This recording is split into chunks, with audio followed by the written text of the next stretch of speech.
नमस्कार। अनमेल विवाह, बेमेल विवाह, इन सब के बारे में आपने सुना ही होगा। ज़्यादातर लोग ये मानते हैं कि बेमेल विवाह वो होता है जिसमें स्त्री और पुरुष की आयु में बहुत अधिक अंतराल हो, लेकिन वास्तविकता इससे कहीं ज़्यादा व्यापक है।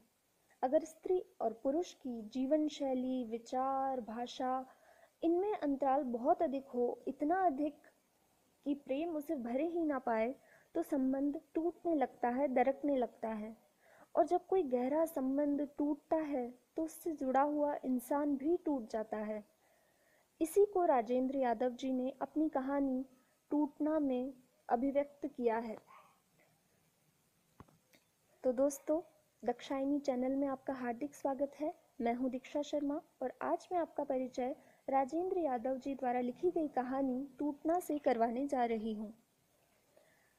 कहानी के मुख्य पात्र है किशोर एवं लीना। किशोर एवं लीना दोनों कॉलेज के समय से एक दूसरे से प्रेम करते हैं। किशोर ट्यूशन्स पढ़ाकर अपना गुजारा करता है। वो निर्धन है, जबकि लीना काफ़ी संपन्न परिवार से है। लीना के पिता दीक्षित साहब असिस्टेंट टैक्स कमिश्नर है।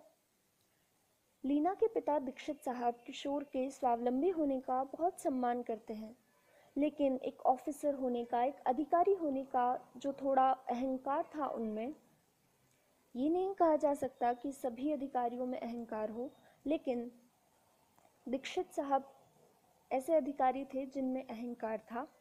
तो ये अहंकार किशोर से उन्हें एक उचित दूरी बनाए रखने पर विवश करता था। किशोर अक्सर लीना को उसके घर पर पढ़ाने जाया करता है। ऐसे ही धीरे धीरे उनका प्रेम आगे बढ़ता गया और लीना ने एक दिन ऐलान कर दिया कि वो विवाह करेगी, तो सिर्फ किशोर से।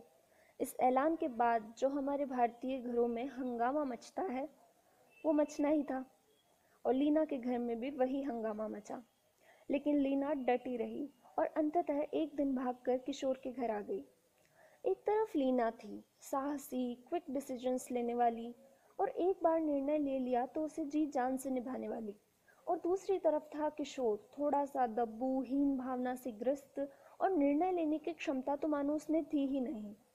राजेंद्र यादव जी लिखते हैं कि इन दोनों पात्रों की निर्णय लेने की क्षमता में ये अंतर कहाँ से आया। ये अंतर आया उनकी आर्थिक स्थिति के कारण। हमारे समाज में आर्थिक स्तर के आधार पर 3 वर्ग है: संपन्न वर्ग, मध्यम वर्ग और विपन्न वर्ग। संपन्न वर्ग और विपन्न वर्ग शीघ्र निर्णय ले पाते हैं, क्योंकि संपन्न वर्ग के पास इतने अधिक संसाधन होते हैं कि वो कुछ खो भी दे तो उन्हें कोई विशेष अंतर नहीं पड़ता, और विपन्न वर्ग के पास खोने के लिए कुछ होता ही नहीं। इसलिए ये दोनों वर्ग निर्भीक होकर निर्णय ले पाते हैं, जबकि मध्यम वर्ग की स्थिति इन दोनों के बीच की स्थिति है। उसके पास संसाधन सीमित होते हैं, कम होते हैं। अतः मध्यम वर्ग अत्यधिक सोच समझ के निर्णय लेने का प्रयास करता है, क्योंकि उसके पास खोने के लिए है,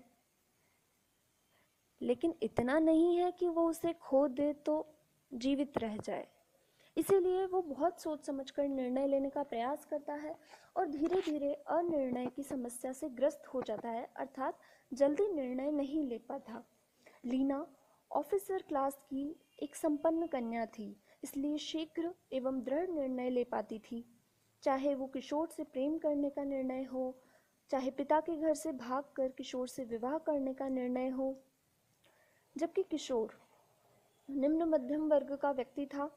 वो अनिर्णय की समस्या से इतना ग्रस्त था कि विवाह हो जाने के पश्चात भी वो बार बार सशंकित हो उठता है कि ये विवाह का निर्णय कहीं जल्दबाजी में तो नहीं ले लिया।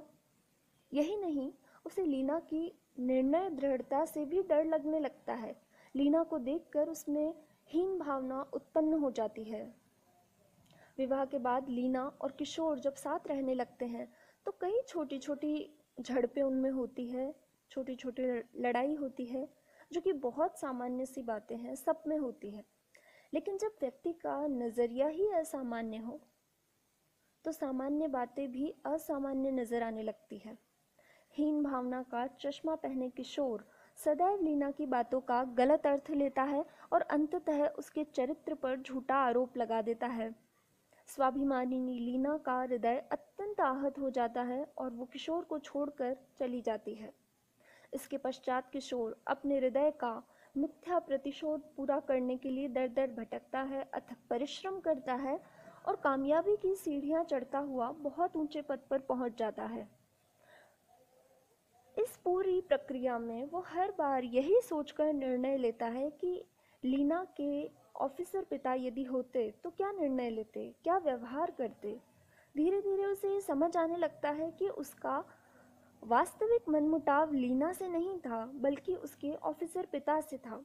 लीना तो सिर्फ एक टेबल थी, ऐसी टेबल जिस पर हाथ रखकर ये दोनों पुरुष, एक तरफ लीना के पिता और एक तरफ लीना का पति किशोर, दोनों पंजा लड़ा रहे थे। और उन दोनों के इस मानसिक संघर्ष के कारण लीना का जीवन नष्ट हो गया। वो उन दोनों के बीच में पिसकर रह गई। कभी हार न मानने वाली लीना अपने हृदय के समक्ष हार जाती है और इतने वर्षों अलग रहने के पश्चात वो अपने हृदय से हार के किशोर को एक पत्र लिखती है कि क्या हम पुरानी बातें नहीं भूल सकते, क्या हम फिर से एक नहीं हो सकते। उस पत्र को पढ़ते हुए किशोर एक बारगी भावुक हो जाता है, पर अगले ही पल अपने विचार पूरी तरह से बदल देता है और सोचता है कि अब इन सब चीज़ों की आवश्यकता ही नहीं है, क्योंकि अब मैं रह ही नहीं गया हूँ। इसी बिंदु पर कहानी समाप्त होती है। कहानी पढ़कर पाठक स्पष्ट रूप से ये देख सकता है कि हीन भावना से ग्रसित व्यक्ति किस प्रकार अपने मधुरतम संबंध को भी बुरी तरह से नष्ट कर देता है, अपने सबसे प्रिय व्यक्ति को तोड़कर रख देता है। और इतना ही नहीं, दूसरों की तरह बनने के चक्कर में वो खुद को भी खो देता है, खुद को भी नष्ट कर देता है। सार बात यह है कि जीवन बहुत छोटा है, हमारा भी और हमारे आसपास के लोगों का भी। तो हम जैसे हैं वैसे ही खुद को स्वीकार करें और प्रसन्न रहें, क्योंकि अगर हम हमारी खुद की भावनाओं का ध्यान नहीं रखेंगे तो किसी और से इस बात की अपेक्षा रखना ही व्यर्थ है। तो आज का किस्सा बस इतना ही। अगर आपको ये किस्सा पसंद आया हो तो आप स्वयं एक बार ये कहानी पढ़कर ज़रूर देखिएगा, बहुत अच्छा लगेगा आपको। और अगर ये वीडियो पसंद आई हो तो लाइक करना ना भूलें, चैनल को सब्सक्राइब करना ना भूलें। मिलते हैं अगली कहानी में, तब तक के लिए अलविदा, धन्यवाद, जय हिंद।